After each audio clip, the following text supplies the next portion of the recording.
Okay, so we continue working on the English, the symmetrical English, I should say, and now we'll learn a new variation. Here Black, instead of trying to play a quick d5, here he goes for the standard development, and, well, we'll also play natural moves, we'll play knight c3, and basically our idea is to continue with e4, and then our knight goes to e2, we castle, and then d3. Or, we can play d3 first, it all depends on what he plays.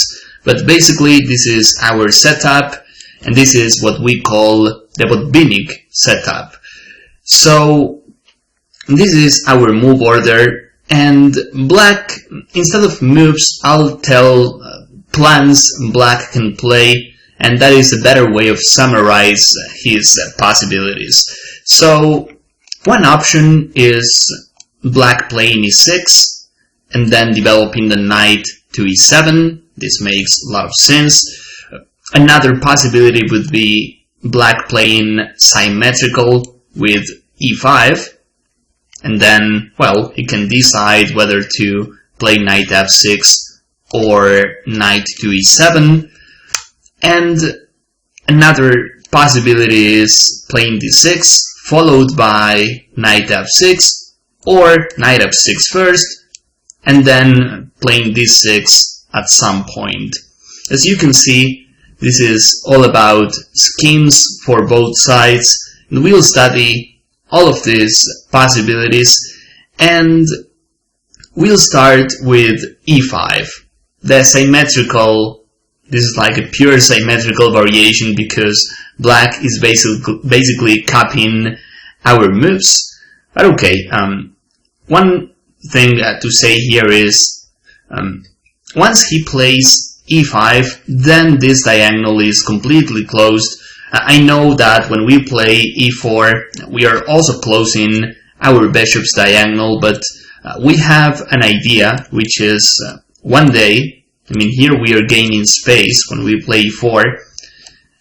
This would be like the dreaming position for us. If he castles kingside, we'll play f4, hopefully we can also play f5. This e4 move we play is a matter of space. If Black plays e5 himself here, he's closing this diagonal, and that is something to notice. I'm not saying it's good, I'm not saying it's bad. I'm saying we are playing this symmetrical position with an extra tempo, and as usual, the knight goes to e2.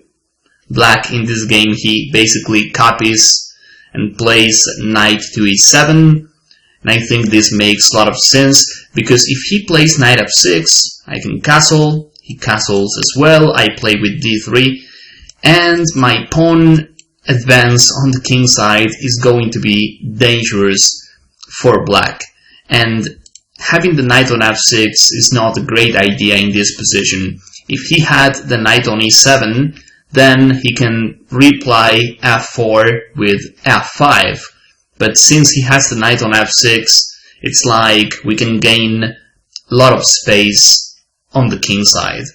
I also say playing h3 just in case, because we want to stop his knight trumps. Here it doesn't look necessary to play h3, but it is a useful move for white to play. So again, e5, one of the systems he can play, knight e2, knight to e7. And in the game we are following white plays a3.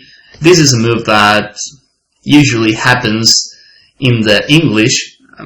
We can try considering this sacrifice with b4, but basically rook b1 is also part of our strategy. a3, rook b1, we go for a queenside attack as well.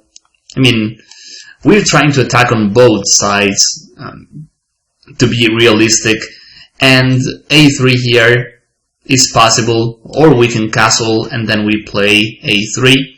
And rook b1, remember this move is always useful, not only to support b4, but we also get out of this diagonal just in case. So the game we are following is Seda 1 against Anastasian, and okay, here black played d6. I like what white's doing. Before castling, he plays these queenside maneuvers. He plays a5 here, and black plays a5. When he plays a5, by the way, we get new targets on the queen side, like the b5 square. But okay, he also wants to stop b4. This makes a lot of sense. We castle, he castles as well. d3. Standard move by white. In this game, black plays rook b8. The move itself is possible, but think about this. Black, he cannot play b5. The only merit this move has is that it gets out of this diagonal, but maybe black has to play something else. f5 is a move you can expect from black in this position, but then we can play f4. We don't have to be afraid of this massive concentration in the center, because we are playing white. We are supposed to have the advantage. And yes, that position is a bit symmetrical, but imagine he takes, I take, then d6 is a clear target, whereas if for some reason, if I took on f5, okay, let's say this, if I take on f5, it's not that simple for black to attack my d3 pawn, and that position is not completely symmetrical. He's got some weaknesses on the queen side, and f5, he has to think a bit more before playing this move. It's like he's opening his position too much. I can even play bishop e3. There's no f4 yet. I can play queen d2, and then I'll decide whether to play this or not later. Or maybe I can take on f5, and this diagonal is also open. We are quite flexible when we play this. So in this game, black plays rook to b8, and white simply continues developing his pieces, and black moves his knight to d4. Well, this is something that, he can play it at many points in this game. It is also true that we can play knight to d5, but we can just ignore this knight d4. We can also take, but there's no point. Well, here we lose a piece, and I don't see a point in offering our bishop yet. So what white played is great. b4, takes, and now black plays b6. Well, if he takes on e2, then he's doing the job for us. We can just take, and the more he trades, the more weaknesses he has. As you can see here, it's all whites on the queen side. And by playing this b4, we are also trying to make life harder for the knight on d4. So b6 makes a lot of sense, and great move by white b5. It is tough to understand because when we play b5, we are basically closing that position on the queen side, but that's not entirely correct, because the queen side is not closed, and b5 we win a lot of space. Imagine we trade a lot of pieces off, then b6 is at risk. The b5 pawn is very close to promoting. I can even think about establishing my rooks on a6 or a7. So at some point later in the game, this is going to pay off. And this line, the line we are studying, and the other lines we'll see in this Budbinic system, in the symmetrical English, there's no point in memorizing moves. It is much better to see games, to see how the middle game plays out, and try to assimilate the ideas. Here, for instance, we see white playing b4. he allows knight d4. I mean, and then we play with b5 to gain more and more space. And let's see how this game continues. Rook a8, accurate move by white, queen b2. The thing is, rook a1, we have to be extremely careful about. Knight b3, we don't want to allow that, so first we play queen b2. Okay, here black tries something, but that has an easy solution, which is f3. And, well, suddenly white starts taking the initiative with simple moves. This move I didn't understand. Well, maybe, yes, I get it. White wants to play knight d5, and if black plays f6, then he's closing his bishop's diagonal, and this bishop g7 is worse and worse. But apart from this move, I can simply play this. I mean, now there are no tricks by black, and again, my advantage is a slight one, but it is an advantage, and black doesn't have any good ideas. He's on the passive side, whereas I dominate the only open file at the moment. So, just to see how this game was, there are probably some mistakes at this point. Black played too passive, white even takes the chance of improving his bad bishop. But white won this game because of the A file, and that is why I'm showing you this game. Here we have a couple of simple moves. We still try fighting for the A file, and if he keeps on trading, that's what I was saying before. The endgames are tough for black because of his pawn on b6, because he's lacking space on the queen side, and because b5 is too close to promoting. So black ended up playing rook f8. We are too solid on the king side. There's not much going on there, and white eventually won. You can see the entire game. It is instructive to see how Seta1, who's a great positional player, how he won and converted his advantage. But as you can see, this is very technical chess. Right from the opening, white knew he wanted to play on the queen side, and we have some deep moves like this b5. And, well, these are the games we have to analyze, because then we'll get more and more ideas, and it's going to be easy for us to play these positions. As I said before, memorizing variations doesn't make any sense, because here we have a lot of possible moves. I mean, we can play d3 first, we can play rook b1, we can castle. I mean, what else? I mean, castling is the most logical move. Maybe we can play h3 first. What really matters is understanding that position's nature.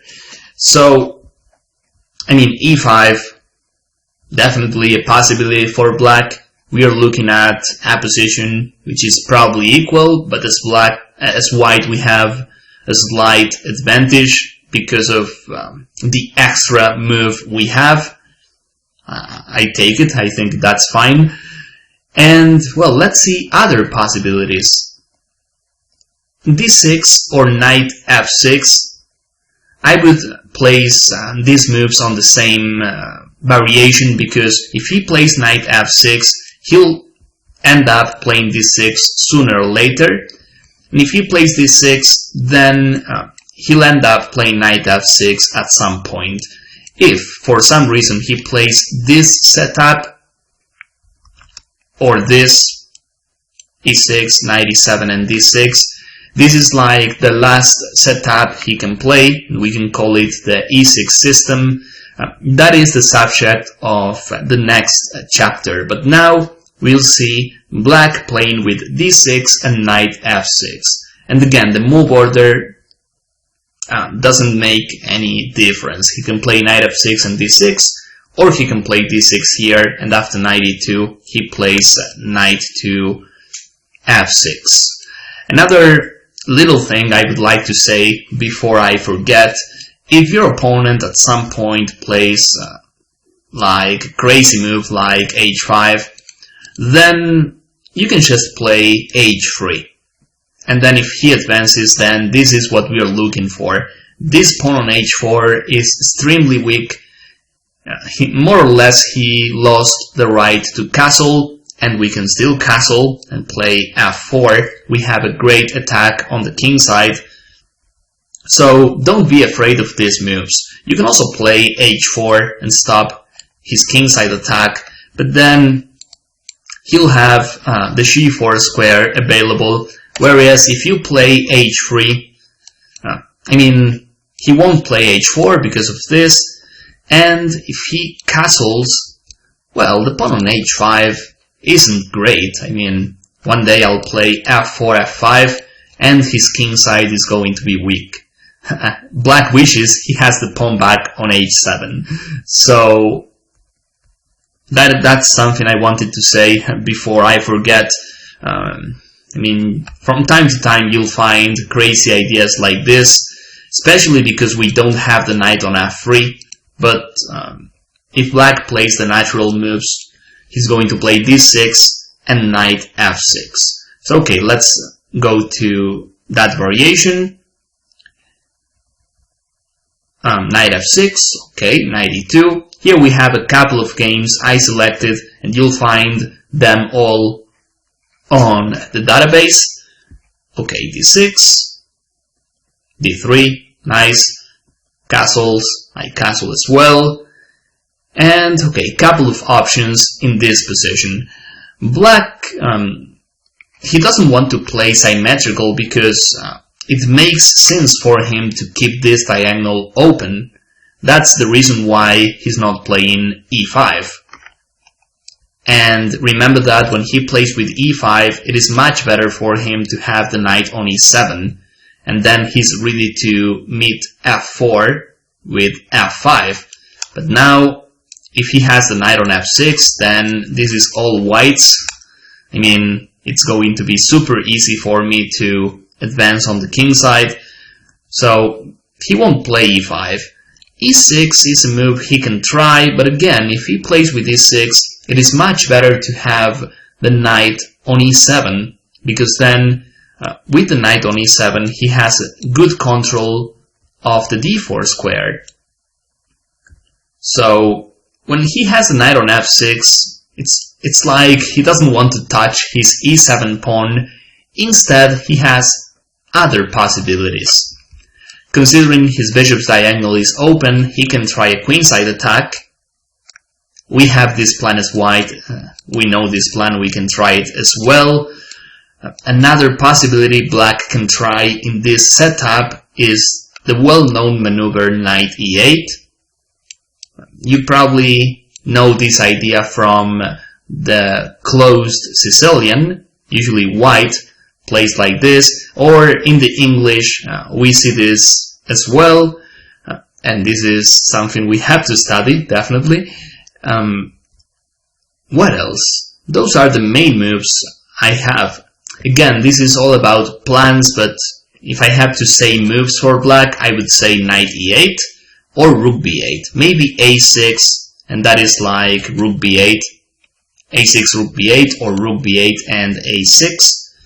Another moves doesn't make any sense for black. Well, here I can even play h3, and I would be delighted to have the bishop pair. And we know h3 is a move we want to play because we advance on the king side. So, okay, let's start with knight e8. He's trying to play this maneuver, and then we play bishop e3. This is key. We can play h3, we can play king h1, f4, we can also try rook b1. We have a lot of possible moves, but we have to make sure we act before he gets this great plan he's planning. And bishop e3, the idea is we want to play d4. If he plays knight c7, that is a huge mistake because we play d4, then this square is no longer a hole for black, and we get a great version of the Maroczy bind, and black with no space, and this maneuver doesn't make any sense in the Maroczy. Even if he keeps on trading pieces, we have much more space. I mean, here it's all whites, we have all sorts of ideas, and black, whenever he advances the e7 pawn, then d6 becomes a weakness. So when he plays knight e8, we play bishop e3, and we have the positional threat of playing d4, and that's why at every single game you'll find in this position, I mean, between strong players, you'll see black playing knight d4. He has to do so before we advance our d-pawn.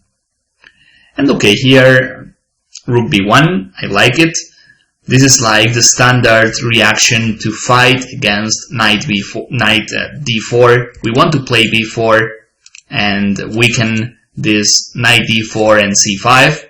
We also get out of this diagonal. Knight c7. Here we see white playing b4. Playing on both sides of the board, I like it. And black plays knight c e6. So okay, in this position, I found two games where in one white took on c5, and the computer likes it for white, but there's another one where white plays the simple queen d2, and I think this is even better. The thing is, we can take on c5 later. It's not like black is going to take, because if he does, then our queenside play is too powerful. Remember that if he moves the b7 pawn, we have tricks on this diagonal. Now d4 is a weak square for black. We have f4, f5, and every single piece we have is well protected, so no tactical possibilities for black. And my point basically is, if he's not going to take, why should we take? I mean, we can do so at the right moment, but here the computer loves f4, and yes, I see the idea, f5. But again, the game I found, queen d2, I think this is great, because I like to see how ideas work in practice, and here black, okay, he tries finishing his development. He didn't take on e2, but if he does, we just take with our knight, and again, we are the ones dominating with a lot of advancing ideas on the king side. The b file is a potential, I mean, it's a tool we can use as well. So as you can see, this line is all about strategy and space for white. So the computer says f4, but I like this queen d2, which was played by Eljanov, and let's see how this game was. As I was saying, I really like to see how these plans work in real practice. Here white managed to play f5. We have a strong attack already, and well, white played this, which is not the best move in my opinion, opening the d file. Still, we are much better, but if we play the simple bishop h6, black has trouble because we eliminate his defender. Then we can try taking on d4. For instance, if this, well, now this is more and more serious. The fact he doesn't have the defender on f6 changes the evaluation of this position. No defender, white has green light to attack there, and if he doesn't take, suppose he plays rook b8, a random move, I would take on g7, but okay, I can take here first. I can play something like this, bishop takes, king takes, knight d5, I have more and more space. This is like the worst scenario black can have in this position. it's super easy for me to drive all my pieces to the king side. He cannot move his pawn because of f6 check. He cannot take on f5. I wouldn't be surprised if white is already with a decisive advantage. And as you can see, again, this line is all about space. Black, at some point, he's happy of placing his knight on d4, but suddenly we have rook b1, b4. Suddenly we advance, we have resources to deal with this knight on d4, and that knight is not special because, yes, he lands on d4, but then his next move is probably trading a piece of ours, and if he trades, then he's doing us a favor because that knight is good. Now our knight on e2, okay, it's a good knight, but not as powerful as knight d4. So this game, I think it's like a model game for us, and as you can see, black here, okay, we played f4, maybe he can do something else to stop f5, but it's not that easy because this diagonal is open, so he cannot play f5 himself because he loses material, and, well, according to the engines, he has to play knight c7, he has to go back to stop this move. And even if he does go back, which is unlikely, nobody wants to move a piece back, even if he plays that, I can play f5. I mean, he's not really stopping my kingside advance. As you can see, that rook is hanging, and as the computer shows, it is always good to see ideas from the computer in these complex positions. After f5, if he takes, white has a decisive advantage with bishop h6. Unbelievable. I mean, we sacrifice a pawn, then we go for a trade, but yeah, his king is too lonely, and we have an open position on the king side, and every single piece we have is playing, whereas black is still lacking development. I mean, imagine how tough this position is for black, that the only real move he has is f4. And no human being is going to play that move. They're going to take, maybe, or to take on e2, and then maybe taking on h6, but, well, this plays itself, super attack for white, that rook hanging. So actually this line is great news for us, and okay, I mean, it's not like black's moves are forced, but they're logical, and they were played by a 2600, so that is a pretty good player, and still white got a winning position. So the line is a great line for white, again, not depending on theory, but instead we depend on position understanding. So that's all for this chapter. During the next one we'll see black playing with e6 and knight e7. This is like a flexible system for black, and like the game we saw, he keeps this diagonal open. So this is the subject of the next video. I hope you found this useful. I hope you could learn something. And of course, I want to see you guys in my next chapter. Thank you.